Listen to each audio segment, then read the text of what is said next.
pag nagkasakit, sa halip na si pastor ang tawagan, ayon sa Biblia, call the elders of the church. Sino ang tinatawagan? Doc, andun sa emergency. Hello! Tama! Kahit ang haba-haba ng pila, makapagpa-check up lang. Ang sabi ng Biblia, kung may magkasakit sa inyo, tawagan ang mga elders.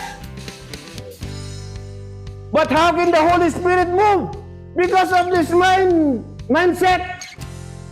Wrong doctrines, wrong thinking. Kaya natawa ko sa narinig ko sa mga Kristiyano, mas paniniwalaan si doktor kaysa kay pastor.